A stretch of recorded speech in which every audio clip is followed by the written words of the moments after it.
तुम्हाला पण झोपेतून उठल्यावर असाच त्रास होतो का? अशीच पाठ दुखते किंवा असं चमक भरते? चला तर मग जाणून घेऊया की हे नक्की का घडतं आणि आपण हे कसं अवॉइड करू शकतो. नमस्कार, मी डॉक्टर श्रद्धा साहेब आहे, न्यूरोफिजिओथेरपिस्ट. आपला स्पाईन म्हणजेच मणका हा वर्टिब्रेज नावाच्या बोनने बनलेला असतो. वर्टिब्रेज असतात आणि त्यामध्ये इंटरवर्टिबल डिस्क नावाचं एक स्ट्रक्चर असतं, जे स्पॉन्जी आणि फ्लुइडने बनलेलं असतं. याचं काम हेच आहे की ते आपल्याला शॉक ॲब्झॉर्प्शन करायला मदत करतं, म्हणजेच थोडक्यात ते आपल्याला प्रोटेक्टेड मणका ठेवतं.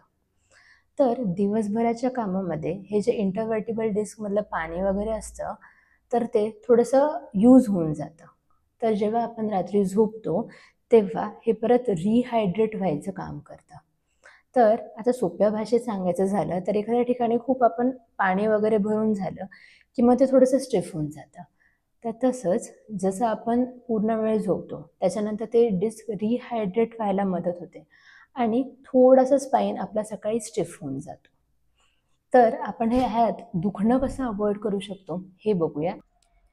पाठीवरच झोपून गुडघ्यातून पाय वाकवणे आणि सरळ करणे 4 ते 5 वेळा. झोपेतून डायरेक्ट सरळ असं कधीही उठू नये. सर्वप्रथम एका कुशीवर जायचं, पाय हळूच खाली घ्यायचे आणि मग उठून बसा. याने पाठीला इजा होणार नाही. झोपेतून उठल्यावर लगेच डायरेक्ट असं समोर बेंड नाही व्हायचं.